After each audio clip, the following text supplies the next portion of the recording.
Hey y'all, welcome to the Houston Gardening Novice channel. I'm a newbie gardener here in Houston, Texas, Zone 9B. Half the time I don't know what I'm doing, but I enjoy trying things out and figuring out what works for me. I hope you can join me in my gardening journey as I slowly work on building my backyard sanctuary. So it's the middle of January, um, and I wanted to document how the garden looks like before we get a freeze. We're expecting 3 nights where the temperatures will be in the 20s. So I wanted to show how the garden looks like before the freeze, and I'll show after because I'm sure I'll lose a lot of plants. I really don't plan on doing any protection. My citruses, my fruit trees are in heavy containers, so I don't plan on moving them. I'll just let them be. I did the same thing last year when we had a winter freeze and things came back. So I'll just let things be and we'll see how they do on the other side of the freeze. So I'll just take a quick walk and show how the garden looks like before the freeze.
Okay, so it's been about 2 weeks since the last freeze.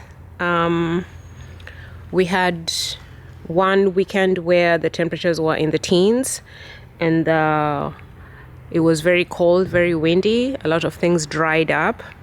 And then a second weekend where we had temperatures in the 20s. So let's take a look at how things fared since then. And I went ahead, the roses were fine, but I went ahead and pruned the roses yesterday to get ready for the spring pruning. So I've started cleaning up things. So the garden looks pretty, I think this is usually the time when it looks the worst. There's not much flowers, and a lot of prunings are happening, so things are looking kind of bare. So let's go ahead and take a look at how things did, how they did in the freeze, and what the recovery is starting to look like.